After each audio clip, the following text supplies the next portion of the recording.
नमस्कार, तळोदा वृत्तांकनमध्ये आपलं स्वागत आहे। जर आपण नवीन असाल तर कृपया चॅनलला लाईक आणि सबस्क्राइब करा व बेल नोटिफिकेशन ऑल वर सेट करा। दुधाळ जनावरांच्या वाटपातील दिरंगाईमुळे आदिवासी महिलांचा रास्ता रोको।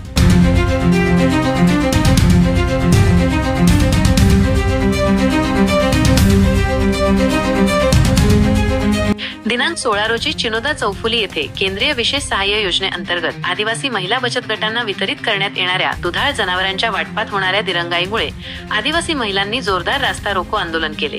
या आंदोलनामुळे प्रशासनाची झोप उडाली आणि तात्काळ सहाय्यक प्रकल्प अधिकारी प्रभात गायकवाड आणि पोलीस निरीक्षक राजू लोखंडे यांनी घटनास्थळी धाव घेतली। श्री गायकवाड यांनी महिलांना समजावून सांगितले आणि लवकरात लवकर दुधाळ जनावरांचे वाटप करण्याचे आश्वासन दिले।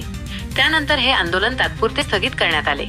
या आंदोलनात एकलव्य आदिवासी युवा संघटनेचे प्रवक्ते ॲडव्होकेट गणपत पाडवी, वंचित बहुजन आघाडीचे तालुका अध्यक्ष विशालभाऊ सामुद्रे यांच्यासह अनेक महत्त्वाचे पदाधिकारी आणि मोठ्या संख्येने लाभार्थी महिला उपस्थित होत्या। यावेळी महिलांनी संतप्त प्रतिक्रिया दिली।